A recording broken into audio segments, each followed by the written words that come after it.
এখানে আমি পেঁয়াজও বানাবো। পেঁয়াজ বানানোর জন্য এখানে ডাল দিয়ে দিয়েছি, খেসারির ডাল, মরিচ কুচি, পেঁয়াজ কুচি, আদা বাটা, রসুন বাটা দিয়ে দিচ্ছি, একটু কালি জিরে, আমার কাছে কালি জিরাটা অনেক ভালো লাগে খেতে পেঁয়াজতে। তারপরে দিয়ে দিচ্ছি স্বাদ মতো লবণ, একটু দিয়ে দিয়েছি বেসনটা দিলে কি একটু বাইন্ডিংটা ভালো হয়। তারপরে দিয়ে দিচ্ছি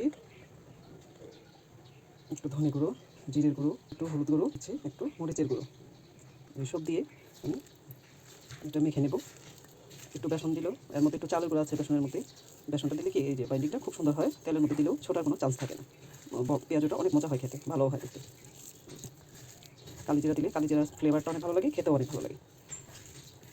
বেসন নিয়ে নিয়েছি, বেসনটা আমার হোমমেড, ঘরেই বানিয়েছি, ডাল কিনে ধুয়ে করে পরে বানিয়ে নিয়ে এসেছি। তারপর এখানে দিয়ে দিয়েছি কিছুটা ময়দা, চালের গুঁড়ো, আর দিয়ে দিয়েছি কিছুটা তিল দিয়ে বেগুনিটা অনেক স্বাদ লাগে খেতে, আমি বানিয়েছি, বাসায় আপনারাও বানিয়ে ট্রাই করে দেখবেন। তারপরে দিয়ে দিচ্ছি বেকিং পাউডার, একটু জিরের গুঁড়ো দিচ্ছি, ধনে গুঁড়ো, হলুদ গুঁড়ো দিচ্ছি, মরিচের লবণ, এখানে দিয়ে দিচ্ছি আদা বাটা, রসুন বাটা দিয়ে এখন আমি পানি দিয়ে ভালো করে মেখে নেব। এই তো বেসনটা আমার গোলানো হয়ে গেছে।